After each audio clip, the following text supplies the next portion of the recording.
हर सुबह जब भारत जागता है तो लगभग 30 मिलियन लोग लोहे की पटरियों पर अपनी यात्रा की शुरुआत करते हैं।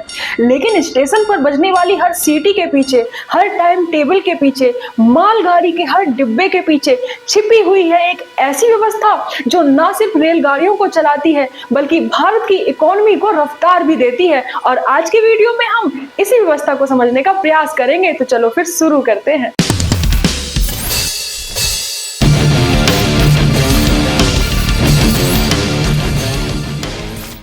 राजस्थान के डेजर्ट से लेकर असम की वैलीज तक, हिमालय से लेकर साउथ के बीचेस तक इंडियन रेलवे के ट्रैक की लंबाई लगभग 70,000 किलोमीटर से भी ज्यादा है।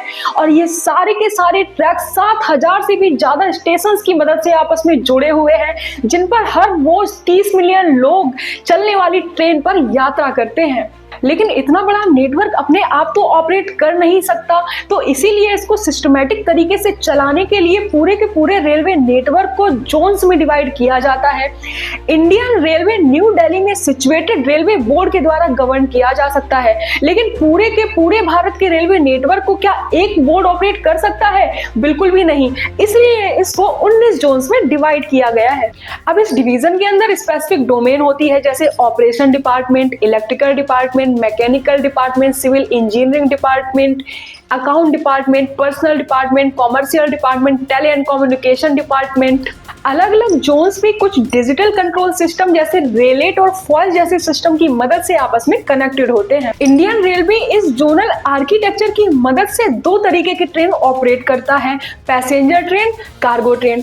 पैसेंजर ट्रेन में हर रोज 30 मिलियन से भी ज्यादा लोग ट्रेवल करते हैं, लेकिन इसके बावजूद भी ये सेक्शन इतना ज्यादा प्रॉफिटेबल नहीं है, क्योंकि पैसेंजर ट्रेन को ऑपरेट करने के लिए सरकार को सब्सिडी देनी पड़ती है किराए को कम रखने के लिए।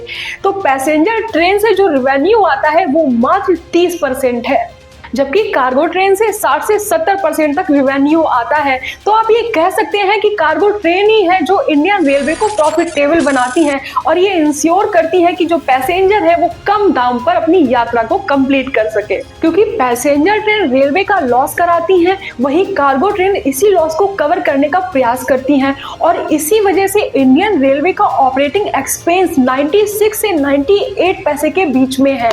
ऐसा क्यों है? तो आप ये समझ सकते हैं कि अगर इंडियन रेलवे को 1 रुपए कमाना है तो उसको 96 से 98 पैसे तक खर्चने पड़ते हैं। और यहाँ पे ये मार्जिन बहुत ही ज्यादा कम हो जाता है। कई रूट्स तो ऐसे भी हैं जहाँ पैसेंजर और कार्गो ट्रेन एक साथ रन करती हैं, और इससे दिक्कत ये होती है कि ट्रेन की टाइमिंग्स में डिले होता है, क्योंकि जो रूट्स है वो अलग अलग है। और इसी समस्या के समाधान के लिए सरकार ने डेडिकेटेड फ्रेट कॉरिडोर अनाउंस किए थे। ईस्टर्न डेडिकेटेड फ्रेट कॉरिडोर जो है वो लुधियाना को कोलकाता से कनेक्ट करेगा, और western dedicated freight corridor Delhi को मुंबई से कनेक्ट करेगा। इन कॉरिडोर्स के बन जाने से कार्गो ट्रेन्स इन्हीं पर दौड़ेंगी, तो जाहिर सी बात है पैसेंजर ट्रेन वाले जो रूट्स है वो खाली हो जाएंगे, तो डिले भी कम होगा। इंडियन रेलवे के सामने जो भी समस्याएं आई हैं उसने हमेशा ही उनको टैकल करने का प्रयास किया है और करता रहा है और करता जा भी रहा है। इसी डायरेक्शन में ट्रक्स का चाहे 100% इलेक्ट्रिफिकेशन हो, वंदे भारत और बुलेट ट्रेन जैसे प्रोजेक्ट्स हो, इंडियन रेलवे अपनी पुरानी छवि को छोड़कर मॉडर्न इंडिया की एस्पिरेशन को मैच करने का लगातार प्रयास कर रहा है।